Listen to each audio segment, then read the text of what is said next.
What's up, mate? So today, we're here. Good morning. It's 10 a.m. I just woke up. And medyo late kasi this past few days around 2 a.m. na ako natutulog. So kaya late rin ako nagigising. Tinatry ko i-fix ulit yung sleeping schedule ko. Parang hirap. Anyway, it's 10 a.m. I just woke up and I'm gonna water my plants. Yeah, that one. And yan din, yung maliit. So what I do before watering is check ko muna yung yung soil if medyo basa pa ba or not using chopstick. So yeah. Yep.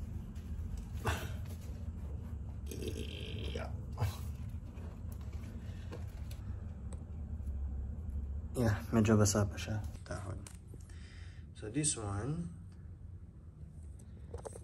yeah, basa pa. This one also, it's dry. So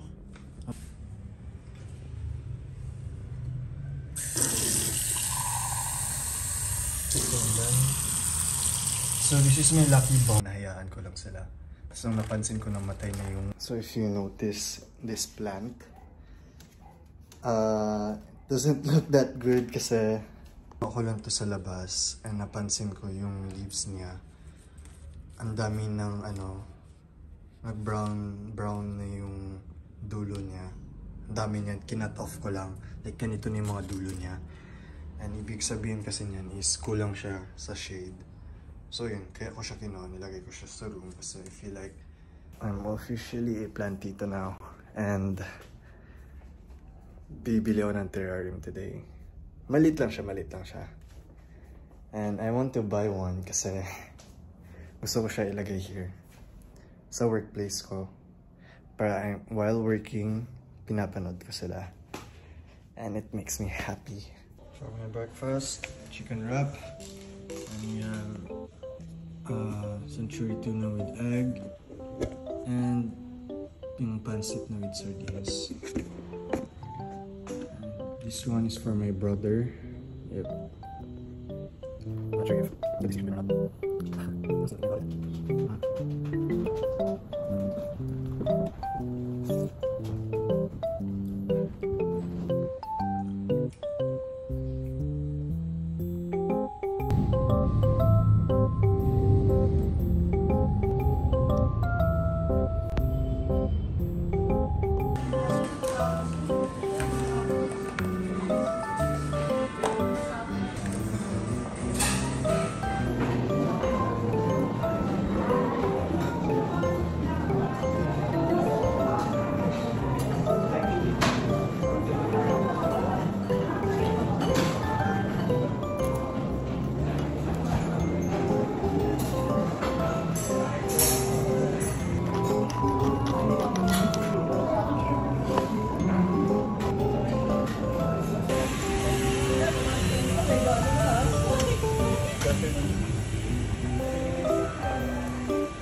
So we are here. This is the unit. Ito yung i-review ni client ngayon. Time check, it's 1:45 to 2:30 mag-review si client. So kailangan natin gawin is i-on muna lahat ng lights. There. Dapat before i-view yung property, yung unit, or any property, dapat malinis para presentable siya. And then you have to turn on the lights. Ano yun? Yep, the kitchen. And of course, yung CR din.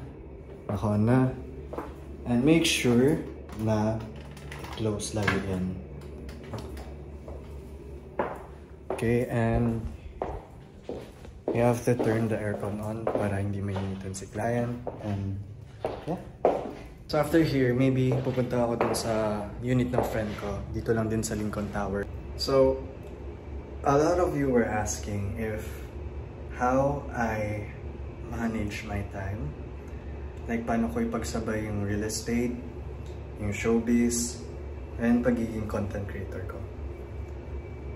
And also I have a steak business. And paano ko pinagsabay lahat? So, mahirap siya. Pero, kaya naman. So, yung ginawa ko, you have to know ano yung top priority mo. Ano yung first priority mo, ano yung second priority mo, ano yung third priority mo. And for me, my number one priority is real estate. My second is showbiz, and third one is content. Yung steak business ko, ginagawa ko lang siya for fun. So, di ko masyado siya tinututukan. So, yeah. So, what I do before I start my week, every Sunday, pinaplan ko talaga yung buong week ko na Monday, ito gagawin ko, Tuesday, ito gagawin ko, Thursday, ito gagawin ko, Wednesday, blah, blah, blah. So, that's how I do it. Kunyari, Monday, I have viewing. Tuesday, I have rehearsal for my workshop. Wednesday, I have team meeting. Thursday, I have this and that. So like, pinaplano ko talaga yung buong week ko. Mini-make sure ko na ma-schedule ko siya ng maayos and susundin ko talaga yung schedule ko. Kasi if not, na-try ko niyan before gumawa ko ng schedule and all. Tapos di ko siya sinunod. So ang nangyari nun is parang ang kalat nung pagka-work ko. Hindi ako ganun ka-organize. So ang kalat din ng utak ko. Parang kahit saan-saan na lang pumupunta. So yeah, it's important talaga to plan your week, manage your time well, and break time then. Time with your friends, time with yourself. That's also important kasi before I used to work Monday to Sunday, and nangyari nun is nadidrain lang ako, parang napagod ako mag-work. So, ginawa ko every Saturday or Sunday, I spend time with my friends and or go out or just like, pahinga. Kasi sometimes you have to rest talaga. You can't keep on going, pushing yourself, moving forward without resting. You have to rest talaga para makapag-perform ka ng maayos. So yeah, rest din is number one important. Meron pa pala sa inyo nagtanong, ano yung tsura ng araw ko? Well, mostly, paiba-iba yung araw ko Pero yung morning routine ko is the same. 8 AM, gising, kain, and then by 10 AM, nasa gym na ako. Tapos by 11 or 12, tapos ako mag-workout. Tapos by afternoon, dyan na magsa-start yung day ko. I mean, mag-work na ako and stuff. Mag-follow-ups, tatawag ng clients, manood ng podcast, or mag-script reading, or ano pa ba? Basta ganun, paiba-iba yung afternoon ko. Tapos may times, may team meeting ako, may times naman may viewing ako ng bahay, mag-ocular ako, and ganun siya. Ganun yung ginagawa ko araw-araw. And for me, it's fun. Ba't ang dilim dito? Dilim naman. Nakapagod ba siya? Yeah. Pero nakapagpahinga naman ako so okay lang. Am I having fun? Definite. Am I having fun? Of course, I'm having fun. And yeah, I like spending my time doing some shits. Kasi kapag wala akong ginagawa, I feel like nag-spiral ako kapag wala akong ginagawa. Like, inisip ko, what the fuck? Ano na ginagawa ko sa buhay?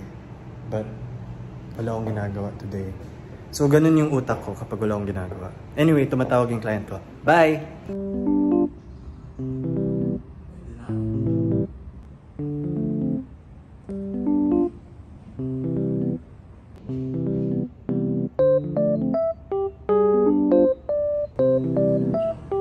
Viewing is done, and I don't know why it is so dark.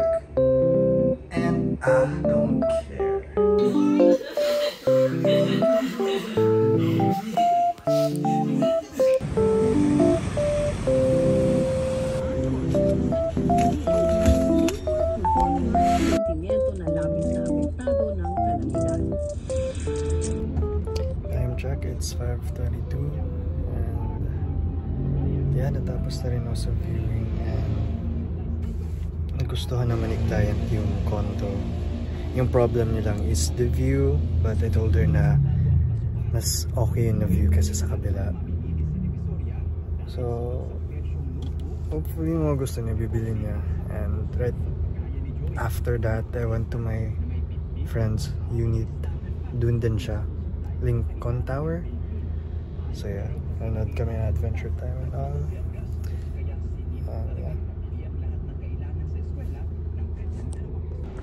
What's up?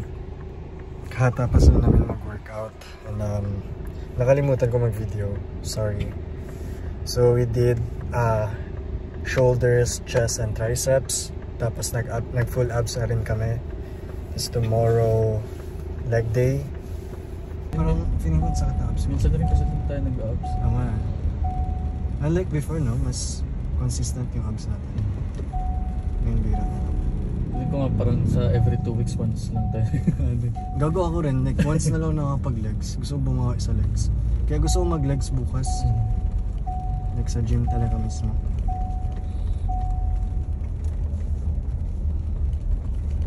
Pag-game po tol?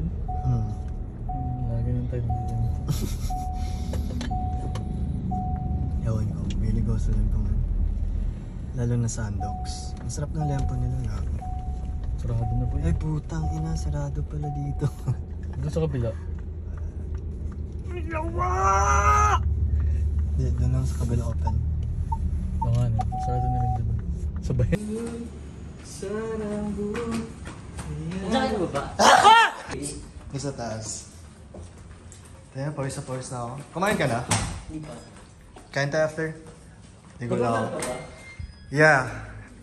Kaso di ko nasama yung gym namin nila ni Nate. Kumusta Australia? Oo nga, kamusta Australia, Cobes? Ganda dun. Wala, ipakita mo yung accent sa amin. Go nga. Yung? Accent. Yung accent ng mga Ayaw. ano. So, mate. What's up, mate? So today, we're here. That's a shit,